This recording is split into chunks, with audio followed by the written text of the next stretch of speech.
আসসালামু আলাইকুম, কেমন আছেন সবাই? আশা করি ভালো আছেন। আজকে যাচ্ছি ইতালির কালতানিয়া চেত্তা স্টেডিয়ামে খেলা দেখতে। তো খেলা দেখতে যাওয়ার সময় আমাদের সাথে একটা হাদসা হয়ে গেছে, যা কখনো কল্পনাও করিনি। এই রাস্তার মাঝে আমাদের পুলিশ মামুরা দাঁড়াই রয়েছে, দাঁড়াই বলতেছে যে তোমাদের ডকুমেন্টস কোথায়। তো ডকুমেন্টস দিছি, দেওয়ার পরে আমরা ঘাবড়াই গেছিলাম, কেননা আমাদের পাশ দিয়ে অনেক লোক চলে যাইতেছে, কিন্তু আমাদেরকে রোদ্রে দাঁড়া করাই রাখছে। তারপরে একটু সময় লাগতেছিল, বলতেছে যে তোমরা সেওয়া যেয়ে দাঁড়াও। তারপরে সেওয়া যেয়ে দাঁড়াইছি। দাঁড়ানোর পরে আমরা তো সবাই টেনশনের ভিতরে আছি যে কি হলো, পাশ দিয়ে সবাই চলে যাইতেছে, আমাদের কি হলো। তারপরে ভেরিফাই করতে মোটামুটি অনেক টাইম লাগছে। দেখছে যে ডকুমেন্টস সব ওকে থাকার পরে বলছে ওকে, চলে যাও। তারপরে আমরা এই যে দেখেন স্টেডিয়ামে চলে আসছি। স্টেডিয়ামে আসার পরে মোটামুটি অনেকটা ভালো লাগতেছে। এইখানে আমরা যখন আসছি আমরা মনে করতেছিলাম যে আমাদেরই মনে হয় লেট হয়ে গেছে। পরে দেখি যে না, এখনো অনেক সময় আছে, প্লেয়াররা এখনো গ্রাউন্ডে আসে নাই। তো আসার পরে এই যে একটু শয়তানি ফাজলিমি করতেছি, ভাই বন্ধু যারা আছে সবাই সাথে একটু এনজয় করতেছি, ফটোশুট করতেছি।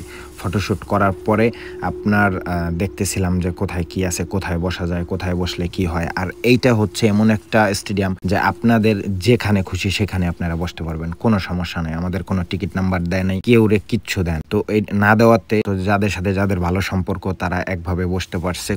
খুবই এনজয় করছি। এনজয় করার পরে অনেক বন্ধুরা আছে যে বলতেছে বন্ধু এত সুন্দর কেন। মোটামুটি ওইখানে কিছুক্ষণ পরে এত লোক গেছে আর এত মেয়েরা গেছে। তো যারা এই যে বন্ধু বান্ধব দেখতেছেন ওরা বলতেছে যে বন্ধু এত ভালো লাগে কেন, কেননা এখানে ইতালির মেয়েরা এত সুন্দর, ধারণার বাইরে, বুঝছেন। এগুলা দেখে তারা অবাক হয়ে গেছে যে বন্ধু এরকম তো কখনো হয় নাই, বা একসাথে এত লোক কখনো দেখিও নাই। তো যাই হোক, আমরা খেলাধুলা শুরু হয় নাই এখনো। খেলাধুলা শুরু হওয়ার পরে আপনার মোটামুটি ভালো একটা এক্সপিরিয়েন্স নিলাম, বা ভালো এনজয় করলাম। যে ভাই বন্ধু যারা আছে সবাই মিলে আড্ডা দিলাম, ফান করলাম, চিল করলাম।